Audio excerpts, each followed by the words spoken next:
Hi guys, and welcome back to the channel. Stunningly beautiful day, the 11th of November, which is Armistice Day, as many of you know, and time for contemplation for many people, especially those in the armed forces, thinking about the past and the Armistice Day from the First World War. Yeah, so I've got the drone out. I've had this drone for many years. It's a DJI drone, one of the originals, DJI Phantom 4, and I'm going to have a walk down, get the Voge 900 DSX or 900 DS 900X, as some people are now saying it is. Well, it says that on the tank anyway, but in all the literature it's 900 DSX. So yeah, I'm going to get it out. We're going to get up into those mountains at the back, and the other side of that range of mountains there's a huge crater of a valley, almost looks volcanic, and it's stunning up there. So I don't know what the condition of the off-road's going to be like up there, but we're going to do an off-road ride up there, and we'll get the drone out and get it up and show you some of the landscape. So guys, follow me on the ride. I'll put the DJI Osmo camera onto my helmet and film a little bit of it going up, and then I'll catch you later when we're on the ride and we've got the drone set up. So stay tuned and catch you later on in the video. So first things first, let's get it unwrapped and out of bed. And as I said to you before guys, that the weather in Spain is, especially this part of Spain, southern Spain, right up until Christmas we can have 22 up to 25. It's not uncommon to sit and eat out and have Christmas Day sat out. So get steering lock off. There she is, ready to go. And the only thing is whether I can get the drone in the back box. We'll have a go at that and see. Knowing my luck, it won't fit, but you never know.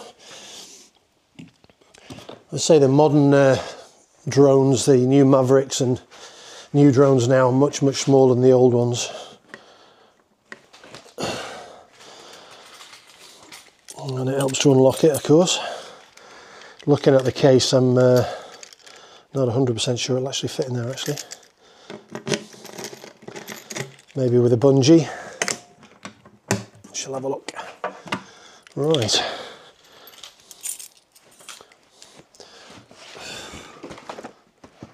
Oh, it's pretty much exactly the same size. So let's have a look. Put it in like that.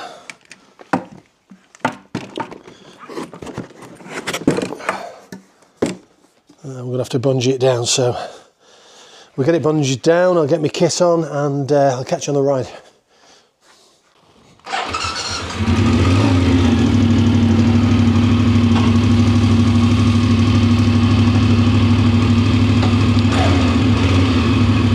Okay guys, you can see today I've got the sat-nav taken off, so you guys can get a better view through the screen. Although it is a dark smoke screen, you should be able to see better than with the sat-nav on. Get up and out of the lane.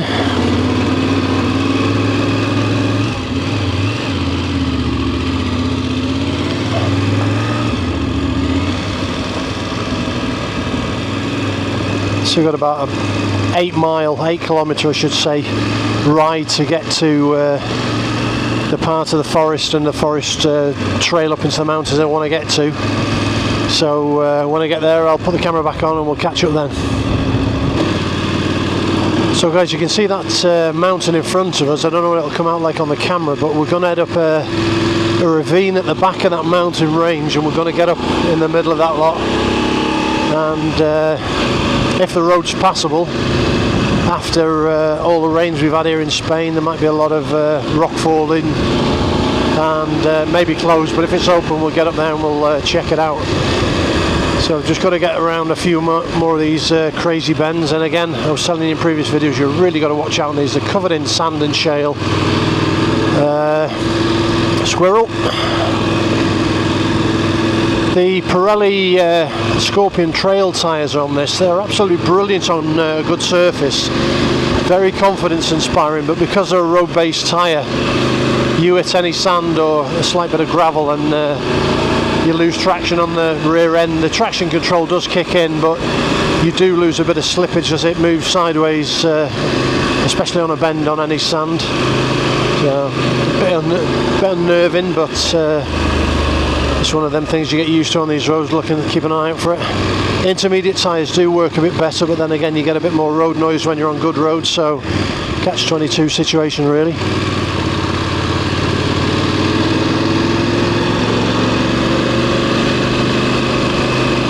So this mountain range we're heading up into is called the Sierra de Ricotti. A load of sand there, I'll go around that. Yeah, the Sierra de Ricotti is in the municipality that I live in is called Ricotti, and there's an old market town of Ricotti that's down in the valley below, and this mountain range is within the Ricotti regions, hence being called the Sierra de Ricotti. So here's the entrance to the forestry trails, providing it's open and we can get in here okay. Usually get a lot of walkers up this way.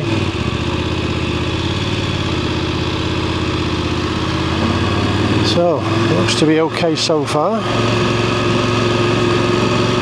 And the surface is very heavy rock, sand and shale mixed together, so in some places it's very compact, in other places it's very loose, and you can feel the back end stepping in and out now as I'm going over it, hence getting up on the foot pegs, and the stone just hit one of the foot pegs there, so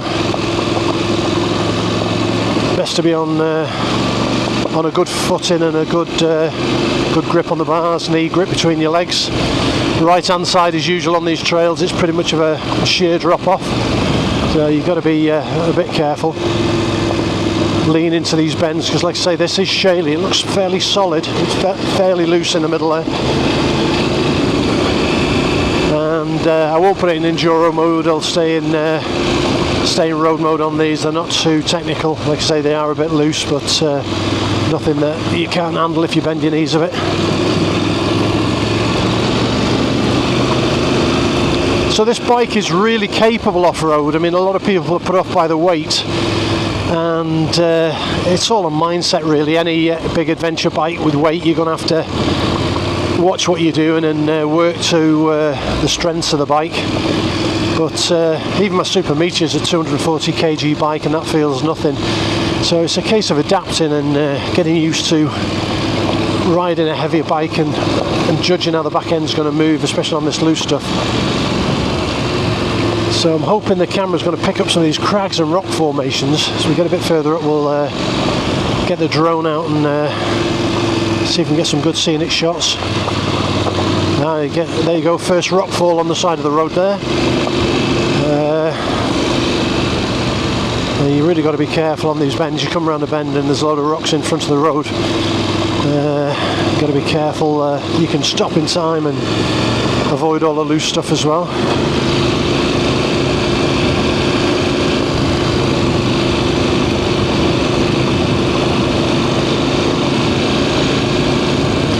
Like I say, a lot of these roads, these fire trails, you could ride sitting down, but because the top surface is so loose, when you're sat, you've not got the control that you've got when you stood up, especially if the back end kicks out on you.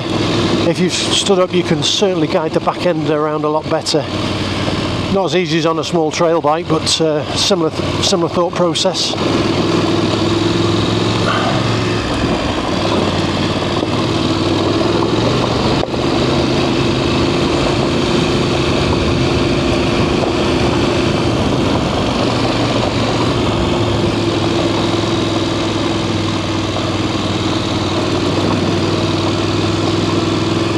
Quite surprising if you're not used to doing this type of riding where you're stood on the pegs all the time.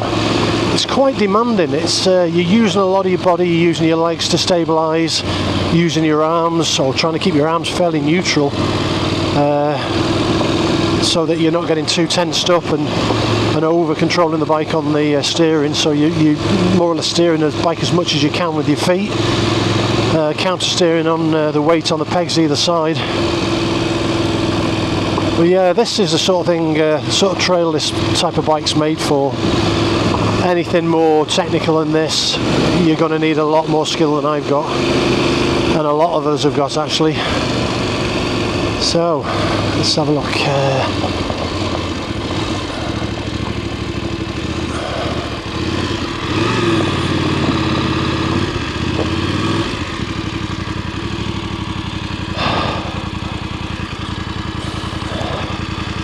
So I think we'll go a bit further up and try and get to a spot I've been to before and film up there.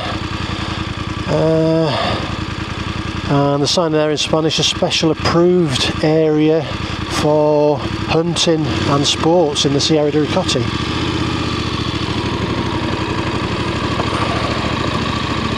So we'll head up further up the forest track.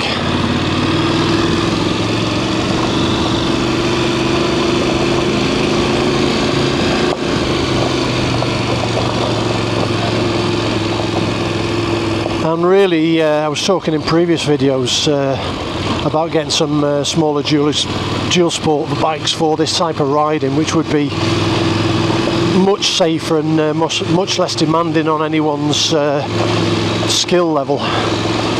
Like I'm saying, 240 kilos as opposed to, say, a 600 XT Yamaha, which is around 150, 160. Massive difference. You're talking 90 kilo difference, 80, 90 kilo at least.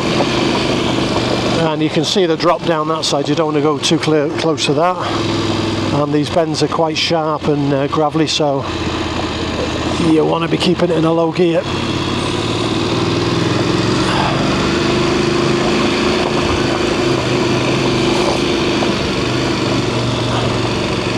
And at the top of this mountain, as we climb up and up and up, there's repeater masts or TV masts and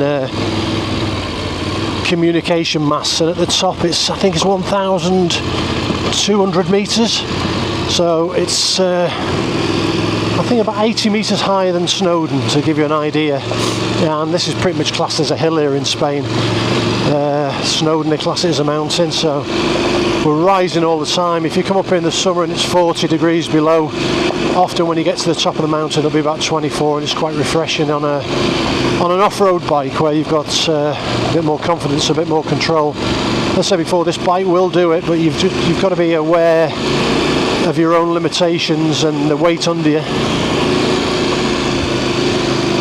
And you've got to have the confidence as well. I think anything, when you're riding this type of bike and you know there's weight there, if you haven't got the confidence, you're tense on the bike, your arms are tense, and although it's not a sentient thing, your motorcycle, it's almost like a dog. A dog knows when you're scared, and to be honest, your reactions and the way you ride your motorcycle, if you're nervous of your motorcycle or the weight of the motorcycle, that's going to affect your ride quality. You're not going to be comfortable, you're going to be on edge, and you're going to make mistakes. And we all do. We all make mistakes. I'm not saying I'm any better than anybody else, but after 7 months with this bike, I've sort of gelled with it and I'm comfortable with it. So you can see the huge ravines, and I'm actually going over a lot of fairly big, lumpy rocks up here. And this Road of Morn, if we get some lighter bikes, this is a beautiful trail to come up. It goes all the way along the Sierra Cotti, it comes back around the other side and comes back down to where we live, and you can spend a good 3 or 4 hours riding the trails up here on a more comfortable and lightweight bike.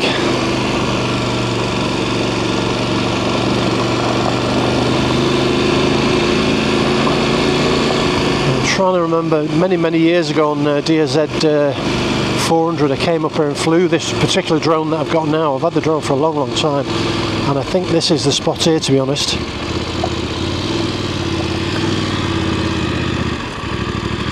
You have a look. Yeah, it looks to be the spot, and I'll get the bike down there and park it somewhere safe, as it's all fairly shaly and loose around here.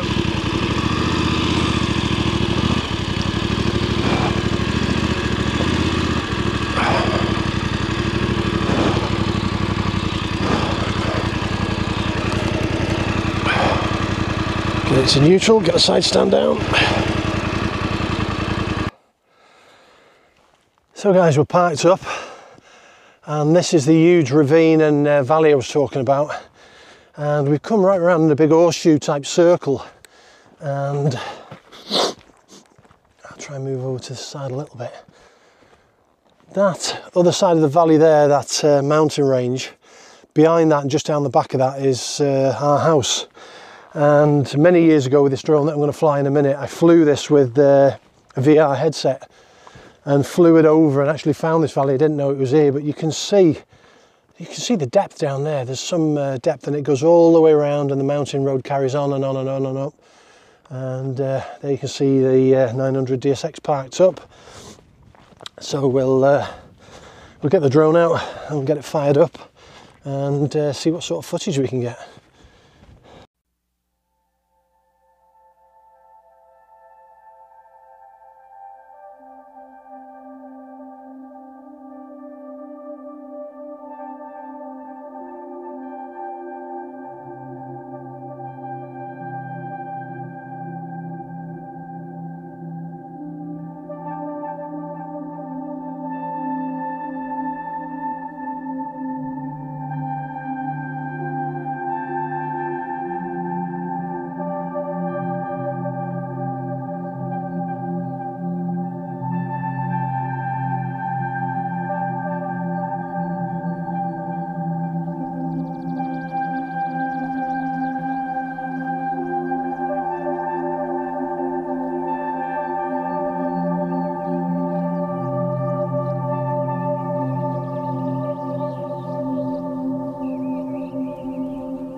So the journey down, guys. So some stunning views, so hopefully some good footage off the drone. We'll have to wait and see how it turns out. And as I was saying, coming up, going down, you've got to be extra special, because extra careful, because it's very, very shaly. It's just like riding on gravel, to be honest. So you really don't want to be anchoring on them brakes, even though you've got ABS and traction. They would kick in a bit, I would think, but how effective they're going to be on this type of ground, I don't know.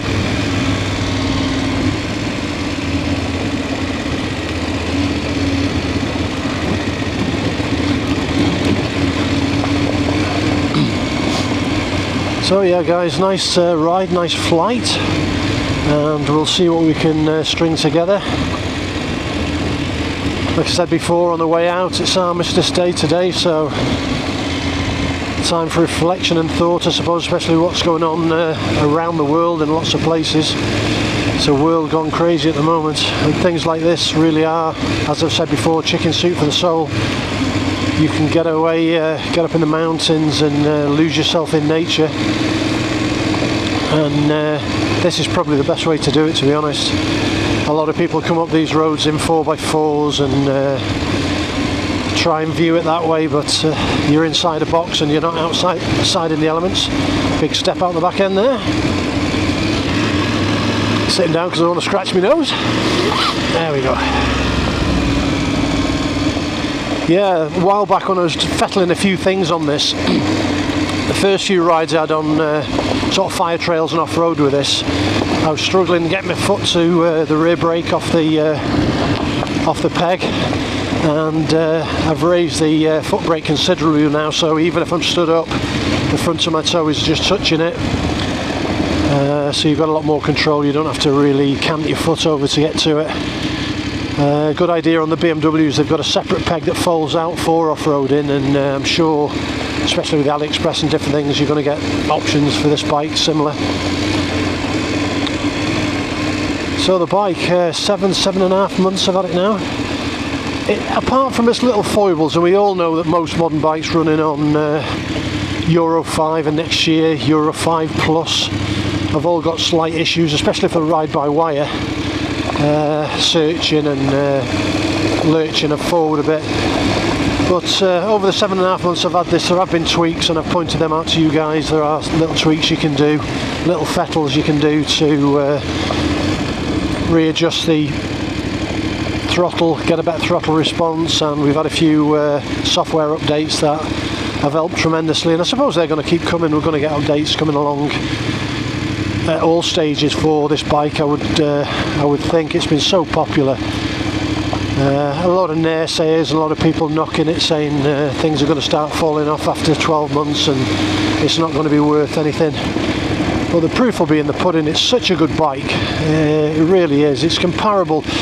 I mean, lots of reviewers have got on this and reviewed it, especially if they've ridden BMWs. They've said that when they're riding them, they could almost be on a BMW, and I think username Kate summed it up in her last video when she did a review on this bike. She said when she was riding into North Wales, she just felt like she was riding a GS, and that's what it feels like, apart from a couple of things that I picked up early on and other people have as well, like the switch gear, indicate button, a few bits and bobs. Having said that, they're solid enough, they're not as flimsy as people make out, they're not going to drop off and fall off the bike. I don't doubt for any minute that that's going to be the case, but tactility or tactile, I don't know if that's a word, tactility, but a tactile feel of the indicator button still miffs me. I mean, I went out on my old Moto Guzzi the other day and it's got this big indicator button, and it's click to put it on right, click to put it on left, and a good click, a responsive click to turn it off, and you actually know it's a sensory thing. You can actually feel that you've actually turned it off. So I think that does bug me, and you find yourself watching all the time or looking at the screen to see if your indicator is actually still activated or you've actually turned it off, you know. But that aside, I mean, and I shouldn't say that they have to cut corners to keep the price down, because a lot of people are saying this is a cheap Chinese bike. It's not a cheap Chinese bike. It's a Chinese bike that's excellent value for the money you're paying for it. There's nothing cheap about it. The switches, like I said, maybe, but the rest of it is all top-end kit, Kayaba forks, Brembo brakes. It really is a good bit of kit, you know, and well thought out. I mean, there's not much you need to do. I mean, I put bar raisers on.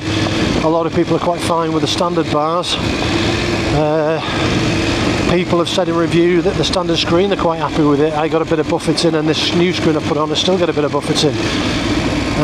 So there are little things, but you get that with every bike. No bike's perfect by any means, and certainly if you jump on the new Suzuki 800, there's problems with that. The new Hondas are having problems. KTM problems. All bikes have problems, but on the whole, they put this together so well that they're not expecting any problems to come back and bite them. And they've had to do that because they've put themselves out on a limb to a certain extent, especially with their advertising, you know, stating that this is a quality vehicle and their flagship vehicle. They've really had to step up, and they've made sure everything's right on this, you know. So yeah, I mean, keep buying with confidence, guys. It's a great bike for the money. I mean, if you've got deep pockets and you can spend double on a GSA kitted out the same, you know, go ahead and do that. I mean, there are going to be a lot of people who are loyal to BM, and they're going to stay with BMs purely because of the badge and the name and the kudos, I suppose, of owning a BM. But I do think this has certainly given a lot of people a real incentive to get on one of these bikes and see what they were missing in the past, as opposed to going out and buying an old second-hand bike I mean, you're looking at what you pay for this new. You're looking at buying a second-hand GS, an old one, or an old anything really, an old Tenere. You know, you look at nine grand here in Europe, 9-10 grand to pick up a second-hand Tenere. So yeah, it's just superb value. And especially if you like bikes and you like different bikes like me. So I've got the Super Meteor that I bought new, and I've got this. I mean, the two bikes, I could have had a BMGS for the same price of the two bikes, but I've got two different bikes that serve two different purposes that I really enjoy riding. So, you know, you've got to look at all different aspects of buying and owning motorcycles. Yeah, so that's it guys, we're down out of the forest, come around the next couple of corners, we get to the gate, and I'm back on the country roads back to our place. And I shall get back and have a coffee with my lovely wife and see what we've caught on video. Good thing about using a drone and things like that, and that type of camera, you're pretty much like you were in the old days. You've got to wait till you get back and review it. Okay, you can see it on a small screen, but it's great fun finding out what you've actually seen and what's in the shot that you didn't actually see yourself, you know. So guys, ride safe, take care, hope you enjoy this video. It's just a video showing the local scenery and the mountains and where I ride, but take care and I'll see you in the next one. Have fun guys.